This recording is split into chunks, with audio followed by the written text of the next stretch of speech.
Eu sou de Pilares. Passei aí um bom tempo da minha infância lá. Aí depois eu fui para Caxias, né, para Duque de Caxias, mas fiquei pouco tempo, pouquíssimo tempo, porque a família do meu pai era de lá e foi um modo de ficar mais perto da família do meu pai, só que toda a família da minha mãe era do entorno de Pilares, Abolição, Piedade. E foi onde eu cresci, né? Onde eu passei a minha infância toda. Então, ir para Caxias foi meio que ficar longe da minha família, né? Que é a família da minha mãe, que eu sempre fui mais próxima do que a família do meu pai. Aí a gente ficou pouco tempo em Caxias, voltou. E aí, quando a gente voltou, foi para Abolição, que é ali do lado de Pilares, né? Eu morava numa rua embaixo da que eu tinha morado em Pilares. Aí fiquei mais um tempão lá. E aí essa coisa de aluguel, né, que você vai picando de lugar em lugar. Eu fui depois para o Meia, e aí depois eu fui para o Lins, e aí quando meus pais compraram um apartamento, foi onde eles moram até hoje, né, que é ali logo depois do viaduto da Mangueira, em São Francisco Xavier, né, um bairro que é São Francisco Xavier, mas que ninguém conhece com esse nome, porque é um bairro entre, né, um bairro transitório, assim, né, antes do Rocha, do Riachuelo, mas você deve saber, assim, que é por causa da estação, né, de São Francisco Xavier. E aí é logo depois que passa o viaduto da Mangueira, uma ruazinha à esquerda, que é ali onde eles moram até hoje e onde eu morei há pouco tempo. Mas eu me considero, assim, de Pilares e Abolição, sabe? Que foi onde eu passei a minha infância e onde eu tenho essas lembranças boas da infância, sabe? Tinha uma casa que eu morava em Pilares, né? Que é casa de subúrbio mesmo, né? Que você tem galinheiro atrás, né? Cria galinha, tinha cachorro, pinto, tudo. E que foi, acho que, a casa mais legal, assim. E depois, na Abolição, já foi um apartamento, né? Bem no largo da suburbana ali, né? No Largo da Abolição. E foi legal também, né? Mas não tinha esse espírito de casa, com quintal, galinha, cachorro, sabe? Essa coisa bem subúrbio mesmo. Foi apartamento, tinha outras crianças, era legal, mas assim, acho que as minhas lembranças mesmo são mais de Pilares, né? E aí eu fico entre Pilares e Abolição, assim. É isso. Mas essa coisa de ficar. Me mudei muito, né? Então, não sei, assim, não tive um bairro, né, em que eu morei a vida toda. Mas Zona Norte, assim, se for dizer de onde eu sou, Zona Norte, entre Pilares até Meia, porque depois para esse lugar lá em São Francisco Xavier, nessa casa dos meus pais, agora eu já fui adulta. Quando eles compraram, eu já estava na faculdade, né? Então não é esse lugar da infância, né? Mas é isso, enfim, resumindo.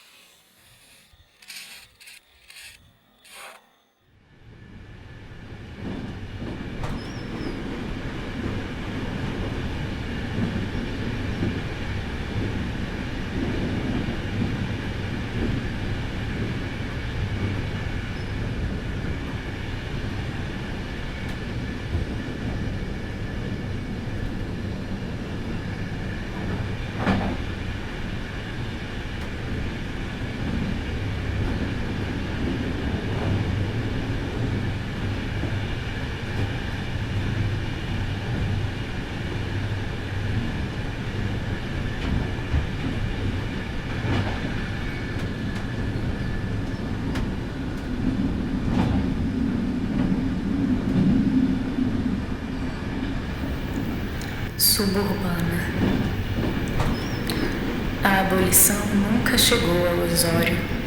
O general, depois marechal, o herói do exército imperial, Lá nos 1800 e hoje mais um dos imperecíveis heróis a cavalo sentado nas praças públicas no Rio, do centro à zona sul, monumental e cativo demais para chegar à avenida suburbana, agora já antiga, extinta, salva por Dom Helder Câmara, da origem por onde chegam os pilares do norte dessa cidade, até a Piedade, que ironia os nomes do eixo do caminho antigo imperial.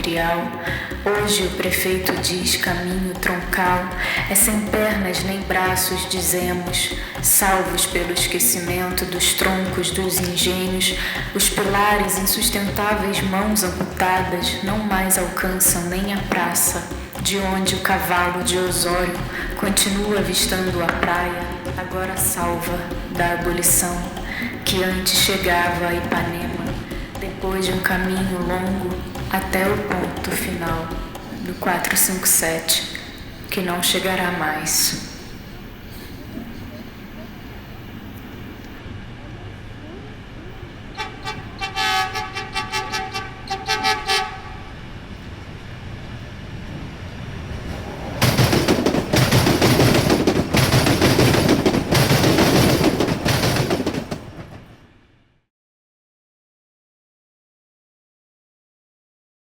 Pra mim tá tudo muito ali, tá tudo... Pra mim o poema já expôs. A minha vida tá toda no poema. Bota a buceta no poema. Os tiros no poema, os traumas no poema. Informações pessoais minhas, muito pessoais, né? Eu jogo no poema, eu tô tudo exposta no poema. Pra mim, me faz bem escrever, assim. Pra mim, eu tenho uma sobrevida quando eu escrevo. Assim, o fato de estar escrevendo, o fato do poema pronto é muito melhor, mas a própria escrita, estar escrevendo pra mim me dá uma sobrevida, me dá uma vida a mais. P. 31 de agosto, aniversário do meu pai, quer dizer, do homem que eu chamo de pai desde os meus 6 anos de idade. 31 de agosto de 2016, ao fim de seu discurso após o golpe, a presidenta cita o poema E então, que quereis? De Vladimir Mayakovsky. O nome dele era Vladimir, o nome do meu pai, o nome do homem que eu chamei de pai até os meus 4 anos de idade, quando ele morreu, por um tiro, assassinado. Por muitos tiros, dirijo-me a esse pai, que tinha o mesmo nome que Mayakovsky e a mesma inicial de seu sobrenome, M de Magalhães. Mas meu pai não era revolucionário. Meu pai era PM, policial militar. Se ele estivesse vivo, se eu ainda o chamasse de pai, eu não sei se conseguiria viver junto a ele. Mas ele está morto. Então, na impossibilidade de saber disso, eu só posso ir a ele em seu fantasma. Dirijo-me a você nessa violência do não saber com quem estou falando. Eu poderia dizer teu nome, pai, era Vladimir, como Mayakovsky. Mas, ao contrário dele, você não foi vítima de seu próprio revólver. Você foi vítima daqueles para quem você apontava o revólver. Todos os dias, eu me pergunto se hoje você teria algum limite. O que me resta de você é uma frase de minha mãe dizendo que você me amava muito. Além disso, o que me resta de você não veio de você, mas do que um dia me disseram de sua morte. Desde então, me pergunto o que move as pessoas que são movidas pela vontade de matar. Desde então me pergunto se hoje você teria algum limite diante da falta de limite que identifica a política com a polícia desde antes. Sigo atravessada pela ferida de sua morte na minha vida. Sigo assombrada pelo terror que me invade, pelos buracos no seu rosto, no seu corpo e pela inscrição do seu amor que hoje não me chega diretamente, mas pelo intermédio de uma frase que não é sua, ou de apenas um nome que me remete ao seu contrário. Eu continuo desarmada. Eu continuo desarmada. Me dirijo a você, pelo que de você me chega, pelo outro que excede a você. Me dirijo na rasura do seu nome, na rasura da abreviatura da sua profissão ou vocação. Me dirijo a você nessa marca que soberanamente me chama, na rasura da assinatura soberana eu me dirijo a você, nesse nome que porta uma chama, nesse nome que convida, que chama, que quer dizer também o amor. No fundo, sei que muita coisa lhe faltava. Dirijo-me a você nesta falta, no poema que eu nunca escrevi a você. Dirijo-me ao poder que nos mata. Todos os dias dirijo-me ao terror que se abre neste corpo sem forma. A polícia é um corpo sem rosto presente em todos os lugares na sociedade. Dirijo-me a você neste corpo deformado que me assombra, em sua lei estremeço. Em seu rosto deformado me dobro, em seu nome transporto-me do poder ao poeta, que escreveu o amor ao poeta, que também escreveu o poeta, é o eterno devedor do universo. Dirijo-me a isso, a que não pude dar a sobra de uma ode. No fundo, sei que você também é apenas mais um, matável, como aquele que te matou, como eu, que aqui escrevo, nossas vidas, todas, sem valor.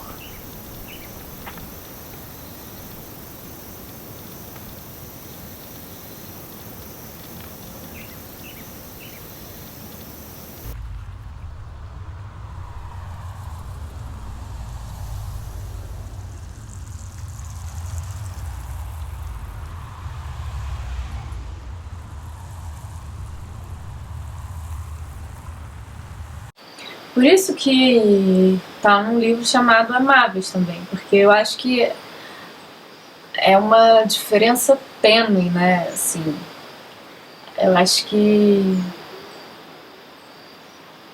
no caso do policial militar,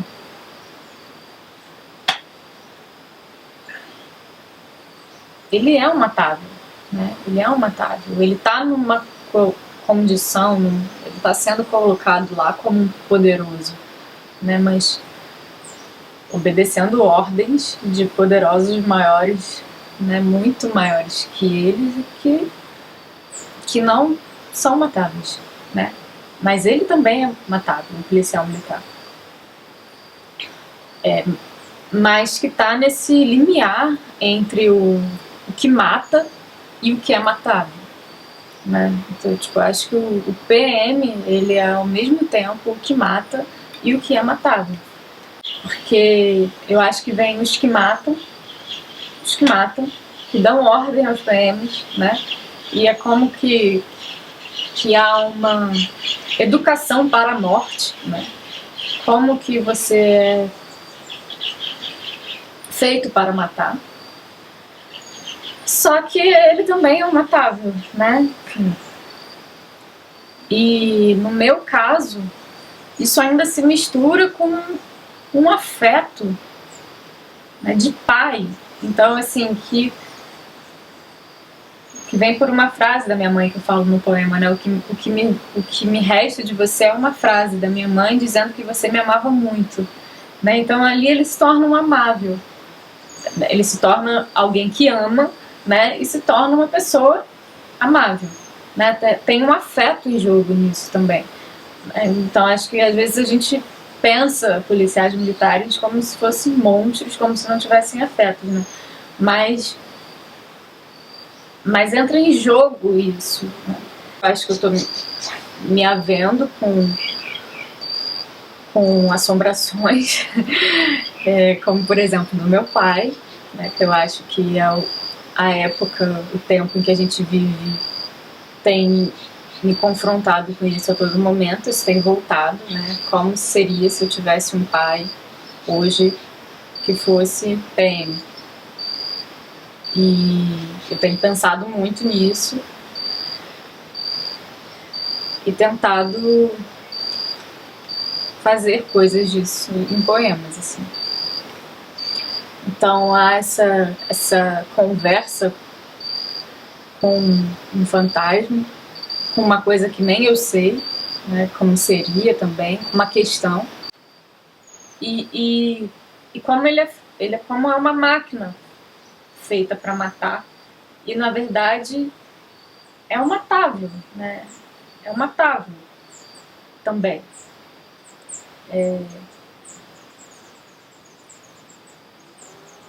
Mas que talvez precise tomar essa consciência, né? Que eu acho que não tomam. Acho que eles não sabem que eles são matáveis. Acho que eles, enfim, gozam de ser os que matam. O que o poema complexifica é esse limiar, né? Do que mata, o que mata e que é ao mesmo tempo matável, né? E saindo de uma pura dicotomia, né? Eu acho que o poema complexifica isso, né? Como que isso pode coexistir?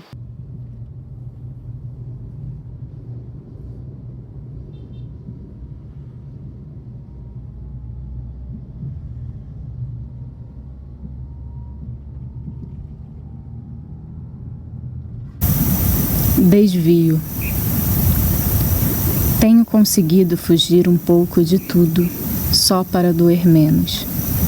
Mas vez ou outra me pego na voz metálica da vizinha brigando com os gatos, ou falando da buceta fedida. No verão, vez ou outra preciso me lembrar de fazer amor como se não houvesse baratas. Me pego na lente da câmera da mulher que não consegue tirar fotos na Síria, mas ainda assim tira. Vez ou outra me pego fugindo da bola nos jogos da escola, ou sendo atingida por uma no peito no meio da rua, como quando eu tinha 4 anos.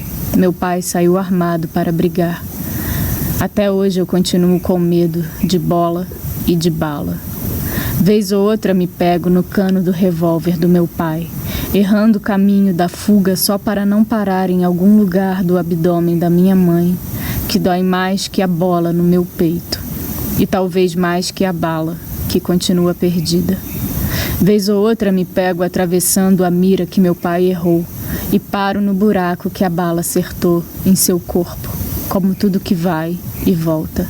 Vez ou outra eu me pego fugindo um pouco de tudo, mas às vezes eu saio de triagem e paro lá no fundo da imundície do metrô, até chegar na glória, desejando ser comida como a bala que você mastiga há meia hora debaixo do chão, sem pensar no gosto que é viver permanentemente na dor. Às vezes, só nesse momento, me sinto doer menos.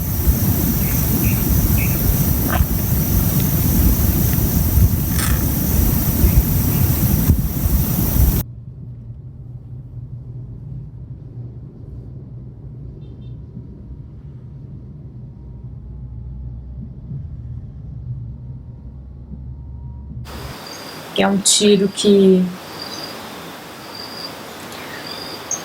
para mim que entrelaça uma experiência pessoal, uma coletiva, né, do Rio de Janeiro, a experiência da minha vida, com uma experiência que a gente vive diariamente no Rio de Janeiro, no Brasil, no mundo. São tempos de tiros, muitas bombas, né? Para mim, o poema trata muito com o irredutível. É um lugar do trauma, é um lugar do acidente, é um lugar... o lugar do poema, estou falando, o corpo do poema, o corpo do poema para mim, né? Não consigo ver um poema sem ser um lugar esburacado, né? Um lugar...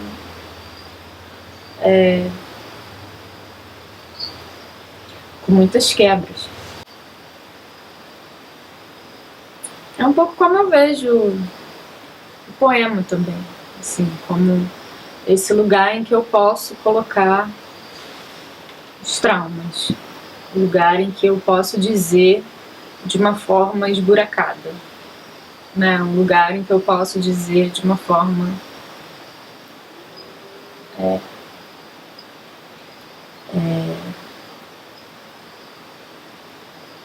cortada. Só consigo escrever assim. É onde eu consigo. Um poema. É onde eu consigo escrever, assim. Eu consigo no ensaio também. Mas eu gosto mais do poema, porque eu acho que ele dá um ritmo que eu gosto mais. Eu acho que eu tento pleitear um poema. Eu acho que o poema ele pode pensar, no sentido de que a gente não tem que deixar na conta só do ensaio o pensamento, na conta só do texto filosófico o pensamento, na conta, sei lá, na conta de um texto em prosa o pensamento. Eu acho que um poema em verso ele pensa, né? E eu não estou falando dos meus poemas nem dos poemas de agora. Eu acho que todo poema é um pensamento. Mas eu acho que tem um tom ensaístico, um tom prosaico, um tom de uma oralidade que faz com que justamente se confunda o que seria o tom do ensaio e o tom do poema. E que faz com que talvez seja explicitar uma reivindicação de um pensamento para o poema. Eu não consigo escrever poema sobre uma coisa e ensaio sobre outra, porque os dois estão ali como um modo de escuta, de pensamento para mim. Então, assim, um me leva ao outro, quase. E eu acho que tem uma coisa que eu gosto muito de pensar, né, que é a etimologia da palavra, né? O pensamento é isso que está pendido, né, em suspenso, né? E o poema é isso do verso, né, que está sempre pendido, em suspenso. Então, eu gosto de pensar o poema como isso que está sempre pensando mesmo, né? Que ele está pendido, o verso já é uma coisa que já está sempre pendida, em suspensão. Então, o poema, por excelência, é um lugar do pensamento, né? Desde sempre. Assim, desde sempre é um lugar do pensamento. Ele é isso que está pendido. E quando eu falo pra gente enxergar o poema como um lugar do pensamento, eu não falo que o poema traz uma resposta, né? Eu falo que até quando ele é um pouco mais... Quando ele fecha, talvez, um pouco mais sentido, eu acho que a gente que tem que se haver com abrir o sentido que o poema traz. Então, assim, eu acho que sendo um poema que traga um sentido mais fechado, um poema mais flutuante, suspenso, com mais aberturas, né, eu acho que a nossa função é encarar o poema como um corpo pensante, um corpo que pensa, um pensamento que está ali, e a gente tem que fazer alguma coisa com ele. Os poemas são longos, né? Então acho que eu tento dar uma desenvoltura do que eu quero dizer, né? Na extensão do poema, mas eu tento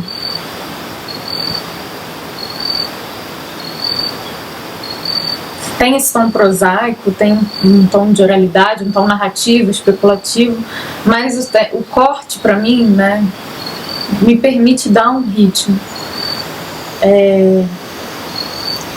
Então é o que eu costumo falar, como sustentar um fôlego com uma falta de fôlego, né?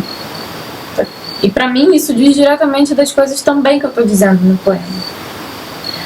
Como você ter fôlego com isso que te tira o fôlego a todo momento. Para mim o poema é um lugar catastrófico e que acolhe também.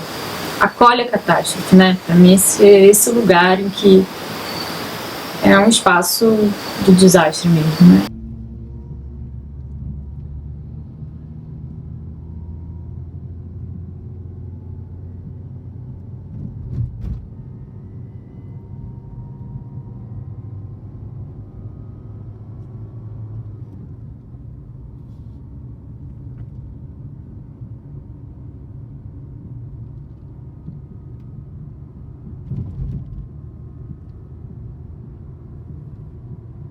amáveis. Somos matáveis, apenas mais ou menos matáveis, mais rapidamente ou mais vagarosamente matáveis. Isso sempre foi grave, mas a gravidade hoje talvez recaia no assombro de ver que isso está explícito, desvelado, sem véus, descarado, às caras e às claras somos matáveis. O pobre preto favelado é mais matável que eu em relação a um homem. Eu, enquanto mulher, sou mais matável, mas em relação a uma mulher lésbica sou menos matável. Em relação a uma mulher como a minha mãe, pensionista do estado do Rio de Janeiro, mas ela é menos matável que o pobre preto favelado, mas ela é mais matável que eu. Porque como ela, uma multidão de servidores está sendo morta aos poucos, carecendo do mínimo necessário para a sobrevivência. Nesta escala, eu me considero privilegiadamente salva, não porque tenho vida, mas porque sou menos matável. Quando vou às manifestações, sou mais matável que as minhas cachorras, que ficam em casa. Em qualquer lugar, somos matáveis, enquanto deveríamos ser apenas amáveis. Nessa relação, a palavra amável está na palavra matável. Está aí, o vínculo entre amor e morte. Nessa relação, em que uns podem ser mortos rapidamente e outros podem ser mortos aos poucos, os poderosos não são matáveis, porque se fossem, já estariam mortos há muito tempo. Os poderosos não são matáveis nem amáveis. Eles não apontam para o fim. Eles não são o outro. Só o outro aponta para o fim. Eles são o poder, que quer se preservar enquanto o mesmo. O poder que quer se preservar exterminando toda possibilidade de alteridade. Eles não são nem amáveis nem matáveis. Eles são os que matam. Além dos mortos e dos poderosos, há apenas nós, sobreviventes. Nós, matáveis, somos sobreviventes, porque fitamos a morte a todo momento. Quem sobrevive é sempre outro, porque só existe em relação com a morte. Tudo que é outro aponta para o fim. Em toda alteridade resta um pouco de fim. Diz um verso de uma poeta pobre e favelada que escreveu um livro chamado Não. Quem sobrevive é sempre outro. Em qualquer lugar, a sobrevivência está presa à alteridade e à morte. Nós somos matáveis, enquanto deveríamos ser apenas amáveis.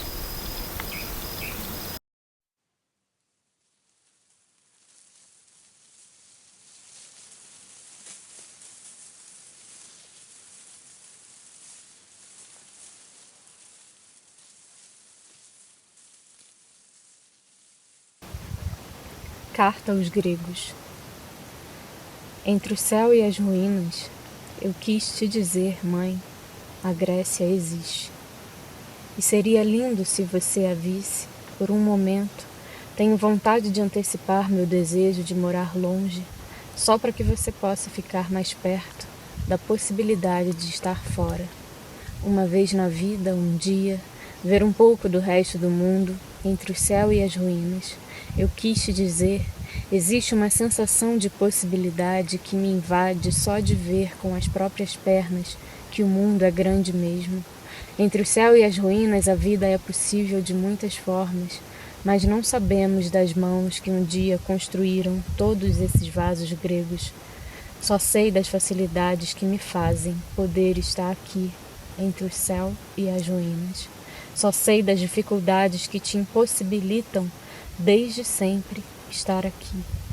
Te coloco onde você não está, e não é sem culpa que me vejo aqui, onde você deveria estar ao meu lado, entre o céu e as ruínas. Eu te contaria da vitória de Atena sobre Poseidon, e juntas riríamos dos perus que faltam nas branquíssimas estátuas de mármore. Só há ausência no corpo dos homens. A ruína também é a sua história que não foi contada aos gregos. Eu diria de uma tal mortal brasileira, os deuses não sabem da nossa história. Os deuses não sabem dos restos das ruínas da sua vida, eles nem sabem que essa coisa de viajar é muito recente para os brasileiros. Nunca houve muita saída. Só foi a partir dos últimos anos para cá que os brasileiros começaram a viajar.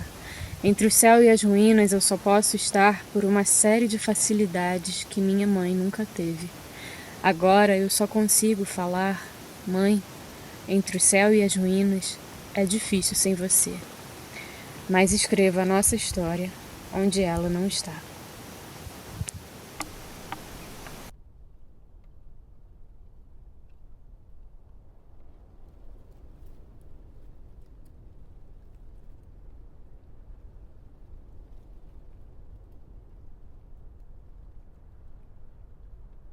Assim, esse poema especificamente, ele,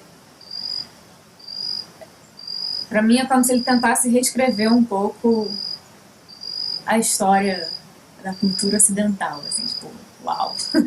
É porque eu acho que a gente, enfim, eu acho não, a gente tem essa tradição que vem, né, dos gregos, é a fonte da nossa cultura. Então a gente sabe das coisas, né, a gente bebe na fonte, então a gente sabe das coisas por eles, né? Então a história é contada por eles e a gente vai lá até eles para saber a história.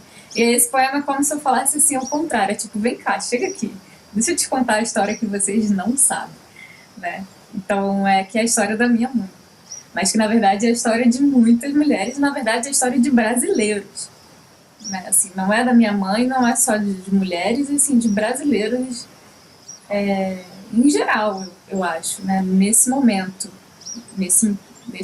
de uns anos para cá. Então é como se eu falasse assim, gregos, tem uma longa história que vocês não conhecem. Essa história que eu contei é como se eu colocasse uma ruínazinha ali, né, entre o céu e as ruínas, que é o começo do poema. Então como se o poema fosse uma pedrinha no meio daquela acrópole gigante, né, e eu estivesse colocando uma pedrinha para lembrar aos gregos, assim, que há uma história de uma tal brasileira aqui, né? E aí vai chegar, não sei, alguém oriental e vai contar uma história de uma mulher oriental, de um homem, não sei, vai botar uma pedrinha lá e vai ter mais uma historinha ali, assim. E seria lindo se várias partes do mundo fizessem isso e esses poemas fossem pequenas ruínas ali, né? Nesse grande amontoado de ruína. E aí me veio essa necessidade, esse ímpeto de escrever um poema como carta aos gregos, mas que na verdade é uma carta à minha mãe, né? Tipo, os gregos quase não aparecem, os gregos aparecem pela falta dos perus, os gregos aparecem como aqueles que não conhecem a história. Os gregos aparecem como aqueles que não sabem da história do brasileiro, né? Os gregos aparecem como aqueles que precisam aprender, né? Que precisam conhecer. Então, assim, é muito mais uma carta à minha mãe, né? Mas é por eu ter podido, por eu ter conseguido estar na Grécia. E a minha mãe não. E vem esse filme da vida inteira, quando a mãe faz todos os esforços por você. E hoje eu tive, né, uma possibilidade de ir à Grécia. A minha mãe continua impossibilitada de ir à Grécia. E como a maioria dos brasileiros. E eu não consigo não pensar que foi uma oportunidade recente, uma minoria ainda, mas uma parcela de brasileiros conseguirem viajar. Né? Enfim, o pobre pegar o avião. Né? Isso é recente. Né? O governo Lula. Eu acho que é justamente você buscando nesse deslocamento, nesse outro lugar, isso que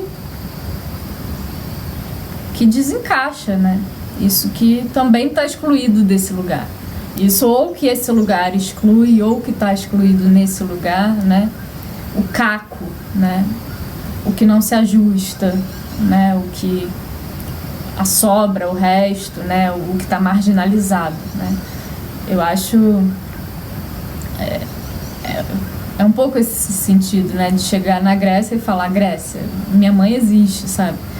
Do que, não sei, eu podia ter ido à Grécia e ter escrito um poema sobre a metrópole, sobre a Acrópole, os gregos, os deuses, né? E ter feito, sei lá, um hino a Apolo.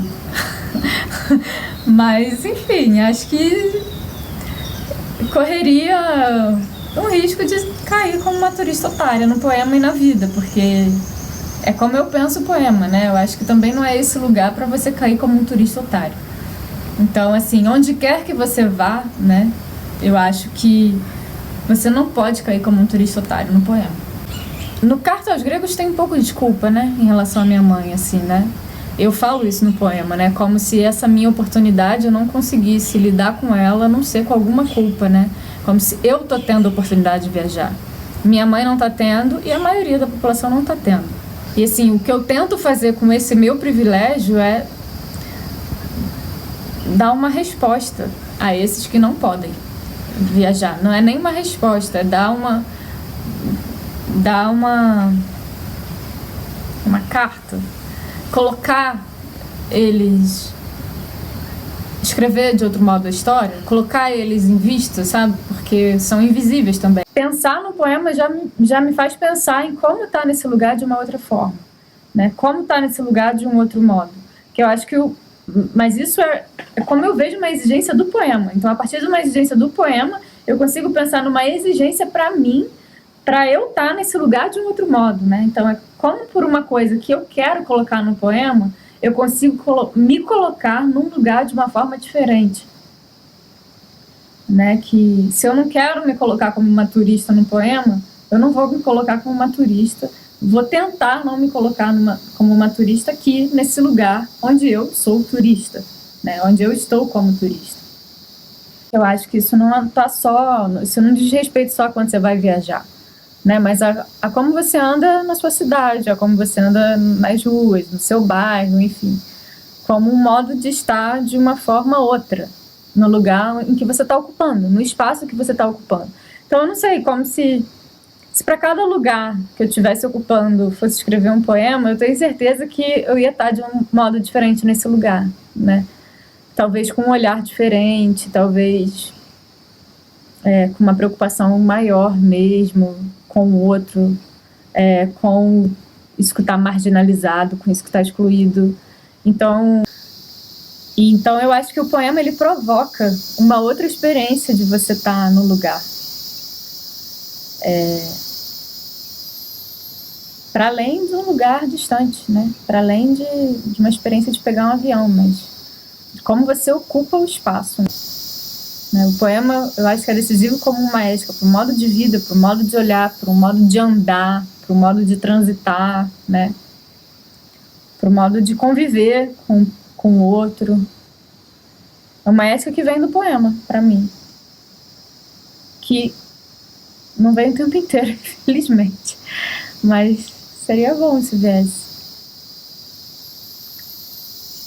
Porque eu acho que é o lugar onde, para mim, vem esse compromisso com o outro.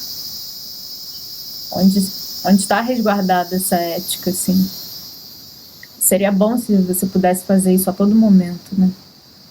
Ou mesmo que você não fizesse um poema, né? Mas meio que você tá assombrado, né? Como se isso te acompanhasse como um fantasma mesmo, né? É como se essa possibilidade de um poema a cada momento te assombrasse, te acompanhasse por cada lugar por onde você vai, né? Então, isso vai te dando um novo olhar e um novo caminhar, um novo modo de olhar por onde você caminha todo dia, só pela assombração da possibilidade de estar escrevendo um poema naquele momento, naquele lugar, né? Por mais que o poema não se concretize, você acaba instaurando outra ética, né? Com essa possibilidade de um poema.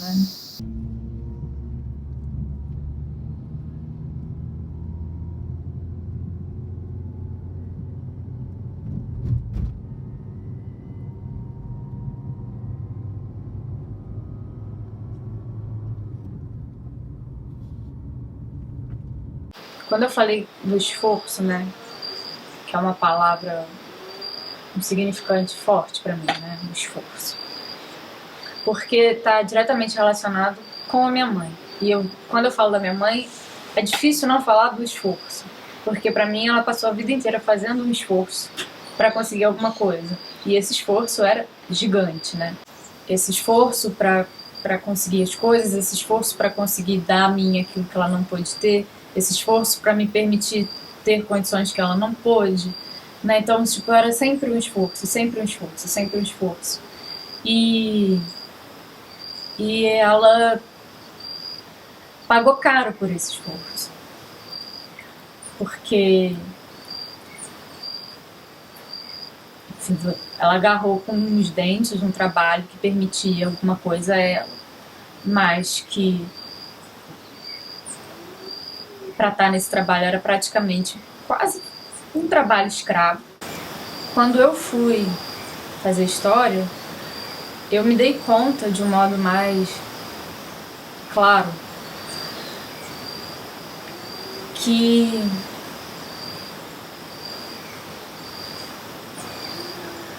a minha mãe, né, que estava saindo de uma classe baixa e indo para uma classe média emergente, né, alguma coisa assim, parecida com isso, tinha conseguido realmente muita coisa em relação a essas pessoas, a minha avó, a minha bisavó, as pessoas de classe baixa, enfim, que deu uma possibilidade, né, de conseguir coisas. E quando eu entrei na faculdade, eu vi que meus amigos mais próximos só conseguiram estar na faculdade por terem por ter sido permitido a eles estar na faculdade, né, cotistas. Então assim, eram pessoas que também conseguiram coisas que os pais nunca conseguiram, né? Eram os primeiros a entrar na faculdade, né? Os primeiros a entrar numa universidade pública, né? Da família, né? Os primeiros da família. Então eu acho que está tudo isso em relação. Quando eu falo quando o pobre pode pegar o avião, né? É quando você vê que você é o primeiro da família de uma longa árvore genealógica que consegue ali ter algo mais, né? Só que eu acho que tem uma dor nesses poemas todos também, né? Que tem a minha avó também nos poemas, tem o meu avô nos poemas, enfim, por outro modo, de outro modo, mas eu acho que tem uma dor, né? Que quando eu falo esforço, eu sei que eu perdi um pouco da minha mãe nesse esforço também, né? E ela perdeu ela pra ela também, né? Você perde a saúde, você se mata de trabalhar e você perde a sua saúde quando você se mata de trabalhar, né? E então assim, a que custo, né? A que custo você é o trabalho hoje? Isso vai piorar daqui pra frente, né? Hoje em dia, daqui pra frente, talvez a gente vá ter que se matar de trabalhar e trabalhar até morrer, né? Isso significa que você vai morrer mais rápido, provavelmente. Mas o problema nesse esforço, né? Quando você cria uma sociedade de trabalhadores que vira uma sociedade de consumidores também, né? Eu acho que o problema é aí, quando uma sociedade de trabalhadores vira uma sociedade de consumidores. E aí, como é que você não vai falar de crise, né? Como é que você vai falar de capital sem crise, de capitalismo sem crise, né? O que eu quero dizer é que eu acho que tem um momento que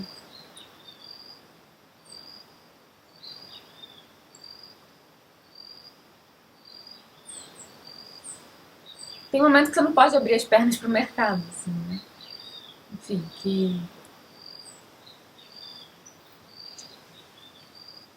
que isso vai contra a sociedade mesmo, né? Que vai contra o trabalhador, contra essa classe baixa, emergente, né? Emergente à classe média. E que é perigoso, eu acho. Acho perigoso. Mas acho que muitas coisas foram conquistadas e conseguidas, né? E eu acho que eu consegui isso nesse tempo, nesse momento em que houve uma inclusão política no país. O capitalismo adora pobre com crédito, mas todo endividado, né? No fundo, o capitalismo odeia pobre. Então, uma sociedade de trabalhadores que vira uma sociedade de consumidores vira uma sociedade de devedores também. Então, é muito perigoso, né?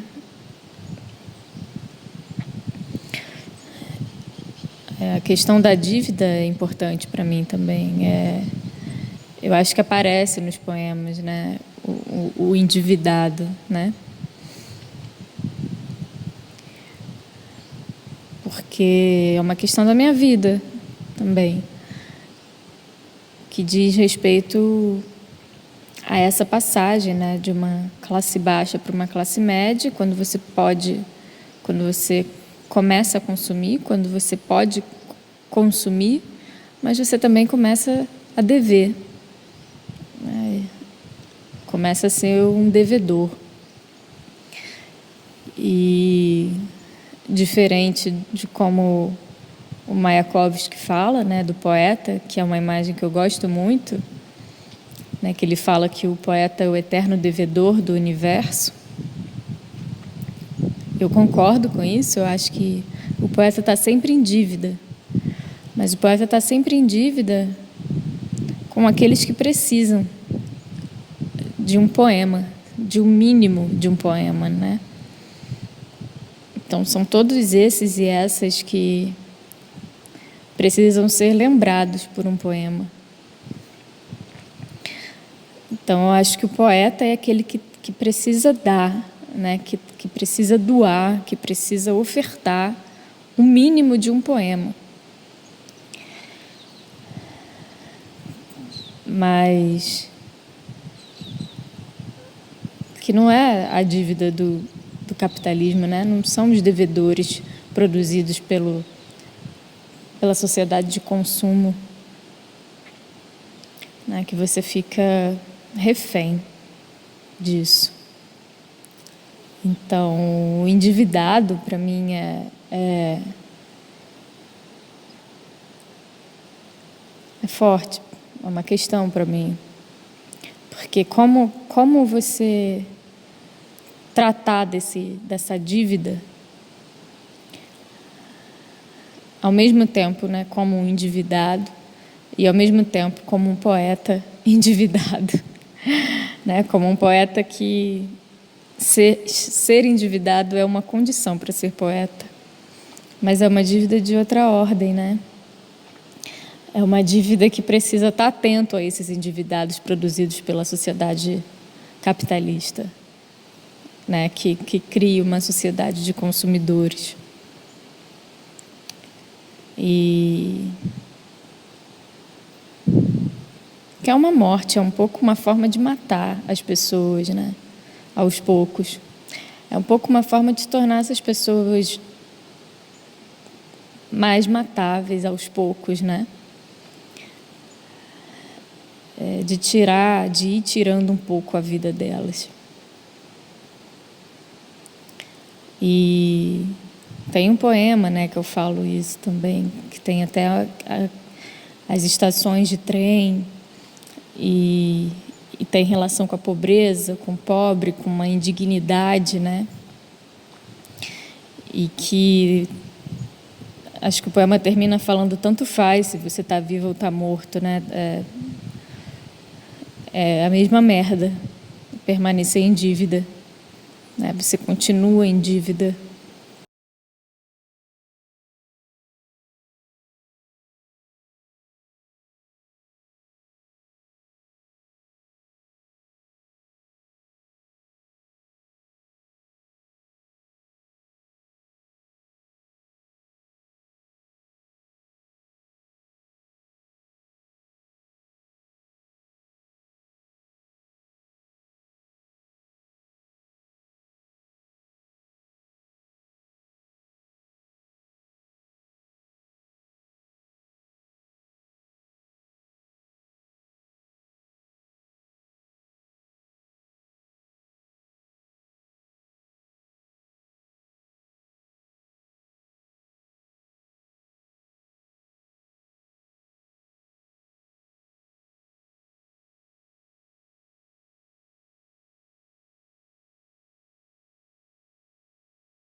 O poeta é um endividado. O poeta é um devedor que está sempre em dívida com esses endividados, com esses devedores da sociedade capitalista, com esses devedores que vão perdendo tudo que tem, que estão sempre em falta, né, por conta de uma promessa de um consumo sem limite, né? Porque o problema do consumo é justamente ele ser sem limite. E essa situação de estar sem limite é o que a gente tem vivido a todo momento nesses dias, né? A gente vive num mundo, num país em que todos os limites foram perdidos. É o que permite, inclusive, identificar a polícia com a política e vice-versa, né? Então, quando todos os limites são perdidos. E tudo é possível, né? Então, é a mesma lógica, é muito parecida com a lógica do consumo. É uma lógica do sem limite, né? Tanto que o que está acontecendo hoje não é um gozo de uma desordem, né? É quando se goza por uma desordem. Não é um excesso de ordem, né? É um gozo por uma desordem, por uma extrapolação de limites em que tudo é possível. Então, eu acho que é mesmo uma lógica muito parecida com a lógica do consumo, em que está implícito nesse consumo um sem limite. E quando você dá isso como promessa para uma população, você quer que ela seja uma sociedade de devedores e de endividados. E o poeta, né, de acordo com Mayakovsky, se é um eterno devedor, ele também está em dívida com esses endividados, né? Ele precisa sempre dar o mínimo a esses em que tudo falta, em que, na verdade, estão sempre em falta.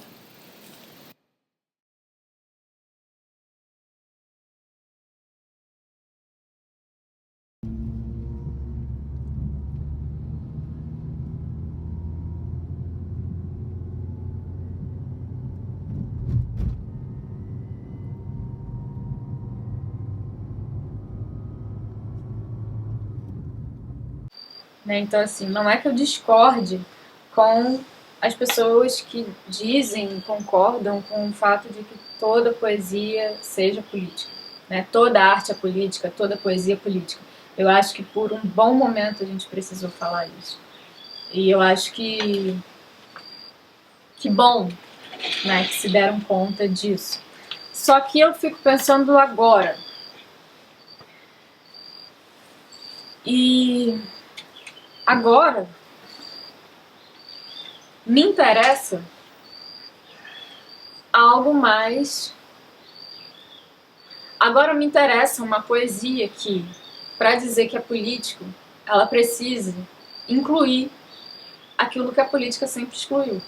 Então, para mim, uma poesia hoje é política se ela inclui aquilo que a política sempre excluiu. Assim, eu acho ótimo dizer que toda poesia é política, assim, e eu acho que há isso mesmo, se a gente pensar que, enfim, que o poema é um modo de você furar, né, a linguagem ordinária, a comunicação, essa comunicação lógica, né, essa comunicação assegurada, garantida do sentido, né? A poesia, ela quebra isso, ela quebra o sentido, ela quebra a comunicação, ela quebra essa linguagem da mídia, né? E nesse sentido, por furar essa linguagem, ela é política, porque ela provoca um buraco nessa linguagem, né? Que transforma isso, que transforma. E isso que ela transforma é político, né? Mas eu acho que, para além desse grande guarda-chuva de dizer que toda poesia é política, por já ser um novo uso da linguagem, né, que eu acho que aí você abarca tudo e serve como um grande guarda-chuva, eu acho que, para além disso, há uma especificidade que, para mim, está sendo cara no momento, de ver conforme o poema. Se toda poesia é política, como esse poema é político, né? Eu acho que há uma exigência de ver como que é político esse poema, né? Se o poema é político, se toda poesia é política, como ele está sendo político? E eu acho que alguns poemas não respondem isso. Para mim, porque eu penso em o que a política até hoje excluiu. Se o poema está falando em prol disso, ou a partir disso, ou para isso, aí sim eu acho que ele é político. Sabe, assim, para mim a poesia é uma poesia política quando ela é inclusiva. Quando ela fala, quando ela para, quando ela é sobre pobres, negros, mulheres, vidas marginalizadas, matáveis, vidas matáveis.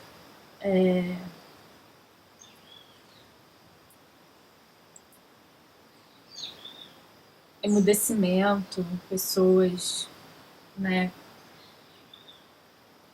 que estão mais próximas do que a política sempre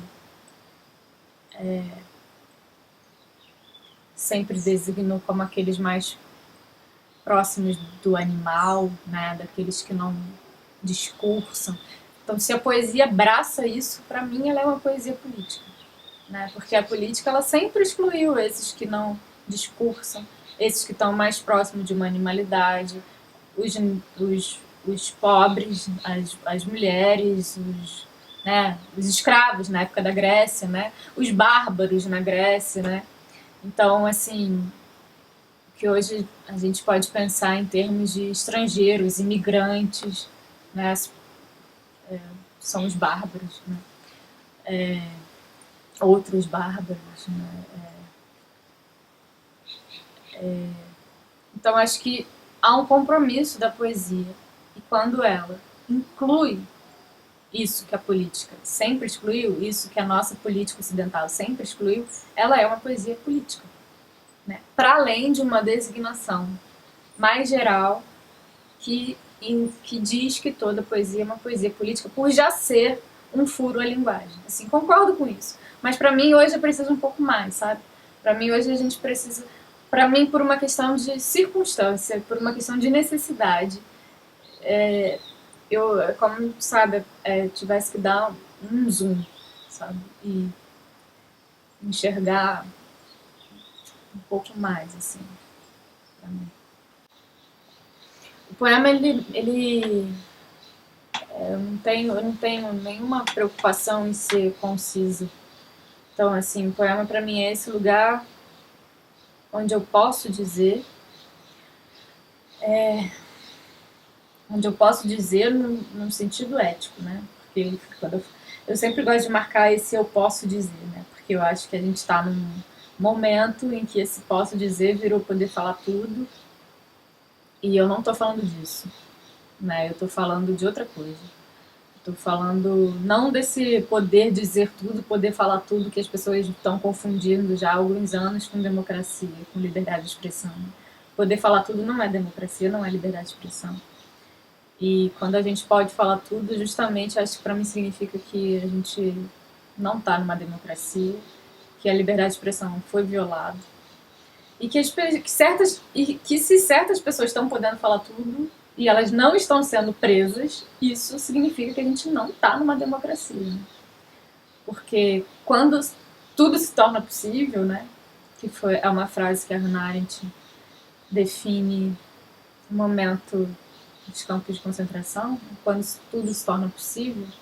E eu acho que a gente tem vivido uma coisa parecida com isso, né?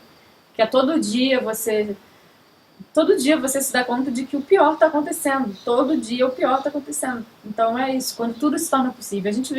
A gente passou a viver no momento, a gente viveu e passou a viver no momento que a gente poderia resumir como quando tudo se torna possível. E eu acho que o poder falar tudo tá nesse quando tudo se torna possível também, né? Porque quando tudo se torna possível, você pode falar tudo e você não é preso. E as pessoas acham que isso é uma democracia, que isso é uma liberdade de expressão, né?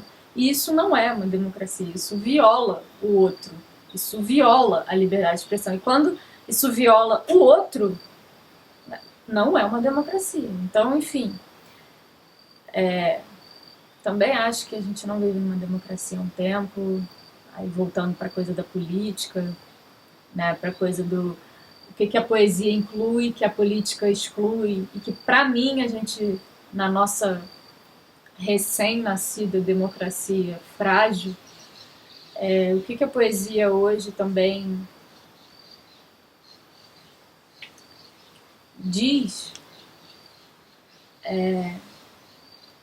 que essa política sempre exclui, que é isso que se quer democrático, essa política que se quer como democracia, né, e que já nasceu muito frágil, né, e desde pelo menos uns anos para cá, para mim, já não existe, mesmo quando tudo se torna possível, quando se fala o que quer e não é preso, para mim a gente não está numa democracia. Mas quando eu falo que eu posso falar o que eu quero no poema, é quando esse dito é sempre em prol de um outro, de excluído, de uma vida matável, de uma dor, né, de um trauma, de um sofrer as consequências desse quando tudo se torna possível. Para cima. Só que às vezes, tudo que vai, não volta para cima. Ao atingir uma certa altura, a velocidade do projétil cai a 0. Ele despenca como se fosse uma pedra pequena, mas a resistência do ar não deixa a bala passar de 270 km/h. No fim do trajeto, para perfurar o tecido do corpo, ele precisa atingir pelo menos 350 km/h. A situação complica quando tira disparada em ângulos menores. O projétil traça um arco no céu sem chegar a parar. Boa parte da velocidade inicial é mantida para piorar. Como a bala sai do cano girando, ela fura o ar como se fosse uma broca. Acaba caindo com a ponta virada para baixo, quase sem perder o pique. O drama é que uma bala tirada de um 38 parte a 1.042 km/h. O projétil de um fuzil AR-15 é ainda mais veloz. Atinge 3.500 km/h, mesmo que elas percam metade da velocidade no trajeto. O tiro dado para cima ainda pode ser letal. 2. Hoje me vi dizendo, de dentro do carro, não aponta para a polícia. Enquanto eu passava pela mangueira, lembrei da minha avó dizendo, não aponta para as estrelas, porque dá verruga nos dedos. Entre as estrelas e as minhas verrugas, caem todas as balas perdidas. Como quase tudo que aponta para cima, todos os dias, só não cai o que aponta nas mãos da polícia.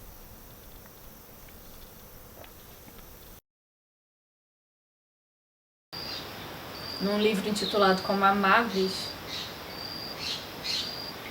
eu trato de pessoas que poderiam ser qualificadas como matáveis, né? São todos matáveis, mas aí é justamente essa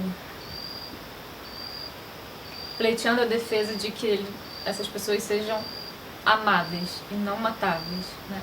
De que os amáveis são os matáveis, mas eles deveriam ser apenas amáveis e não matáveis. Então, é como se fossem cartas também, eu acho. Cartas para essas pessoas.